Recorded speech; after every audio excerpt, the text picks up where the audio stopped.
What if I told you that most Shopify brands don't actually lose Q4 because of bad ads, but because of decisions they made months before Q4 even started? And the tricky part is you usually do not see it right away. You only feel it later when you start increasing the budgets, pushing harder, running bigger discounts, and somehow the numbers still don't make sense. That's usually the moment when founders start blaming creatives or Meta or the algorithm, but in reality, the real problem is often much deeper than that. And that's exactly what I want to show you in this video. I'm going to take you behind the real cookware case study and break down what actually had to change before scaling became even possible. Not just inside the ad account, but in the structure behind it. Because if you understand this one shift, you'll start seeing why some brands go into Q4 and scale, while others go into Q4 and just lose money faster. Now, some of you might have already seen our previous video about this cookware brand where we broke down the results and the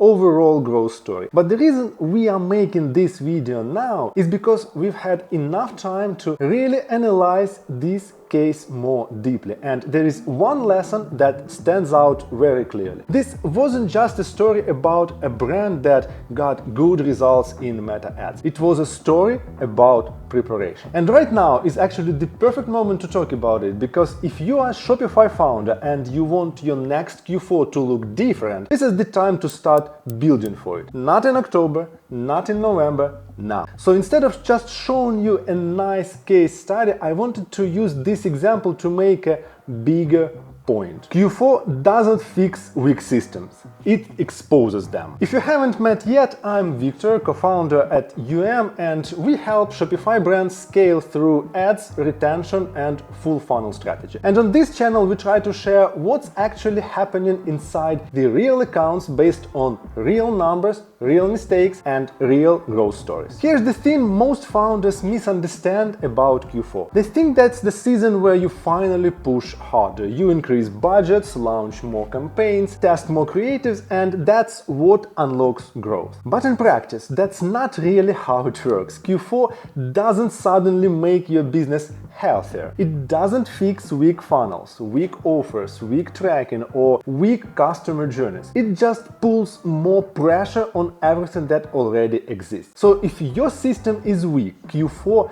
doesn't save you. It just makes you lose money faster at a bigger scale. And this case is a perfect example of that. When this cookware brand came to us, the business looked solid on the surface. They had a good product, the website looked clean, and the brand itself had potential. But when we opened the ad account, it was obvious that something was off. Their ROAS was sitting around 0.22%, which basically means they were paying for traffic and barely getting anything meaningful back. And if you go into Q4 with performance like that, you are not preparing to scale, you are preparing to burn. Now, this is the point where most brands make a very predictable mistake. They go into Ads Manager, they start launching more campaigns, testing more audiences, creating more ad variations, and hope that one of them finally works. But the longer we do this, the more we see the same pattern. When results are this weak, the issue usually isn't the ad, it's the system behind the ad. In this case, one of the biggest issues was the way the customer journey was structured. They were trying to convert cold traffic too quickly, and a person would see the ad, click on it, land on a product page, and the whole system was basically expecting that person to buy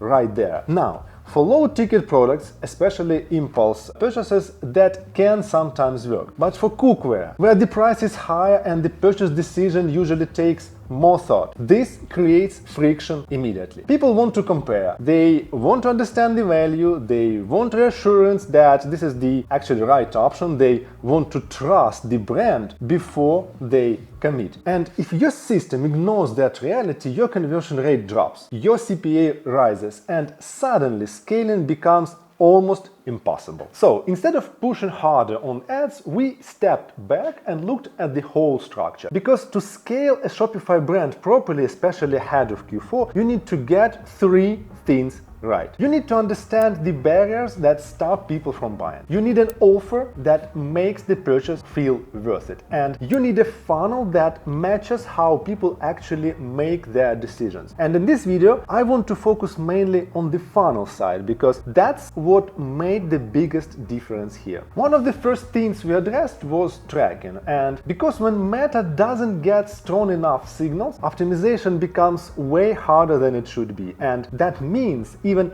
decent campaigns can't underperform simply because the system doesn't have enough clarity. So we cleaned that up, improved data quality, and made sure that the platform could actually read what was happening. That alone was important, but honestly, it still wasn't the biggest unlock. The bigger issue was that they were moving towards Q4 without a meaningful warm audience. And this is a huge problem that founders underestimate all the time. Because if you are heading into Black Friday or Cyber Monday with no one to retarget, you are forced to rely too much on cold conversion. And in the most competitive season of the year, that gets very expensive very quickly. So instead of waiting for Q4 to start working, we focused on building the audience early. We ran campaigns designed to attract the right people, create engagement, and build a pool of visitors and warm users that we could later convert much more efficiently. And that's really the heart of this whole video. The brands that win Q4 usually don't start in Q4. They build the conditions for it months before. Once the foundation was in place, we restructured the funnel itself. Instead of treating all traffic the same, we separated the journey into stages. Cold traffic was no longer expected to buy immediately. Its job was to discover the product, understand the category, and start building familiarity with the brand.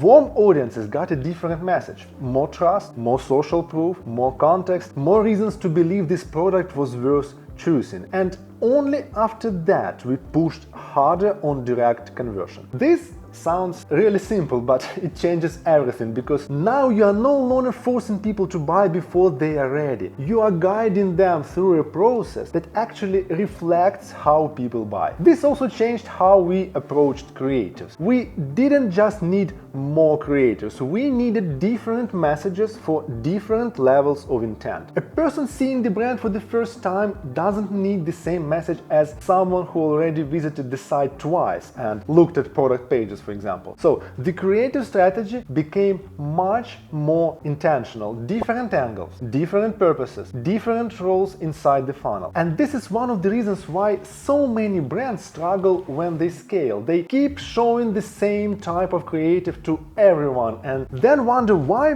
performance plateaus. But creative is not just decoration, it's part of how the journey actually works. And once all of that was in place, tracking, warm audience building, funnel structure, better creative alignment, that's when the numbers finally started to make sense. And we moved from a completely unhealthy starting point to around 3.9 ROAS and scaled the account to over 1.3 million in revenue. But the most lesson here is not just the result, it's the timing. This success did not begin in Q4. It was built before Q4. And that's exactly why I wanted to record this video now. Because if someone watches this in the right moment and actually acts on it, their next Q4 can look completely different. So if there is one thing I want you to take from this case, it's this. Q4 does not create winning brands. It simply amplifies the strengths or weakness of the system that you already have. If your funnel is weak, you'll feel it more. If your tracking is weak, you'll feel it more. And if your audience building starts too late, you'll feel it more. But if your system is ready, that's when Q4 becomes what founders hope it will be, a multiplier. And if you're already doing at least around 10K months and feel like growth had stalled, there is a good chance the issue is not just your ads, it's the structure behind them. We've put together a free growth assessment where we break down your numbers, look at your funnel, and show you what's actually holding your store back. So if you want more clarity on what needs to change before your next growth push, check the link in the description and apply through the page. Alright, that's it for today, so see you in the next one.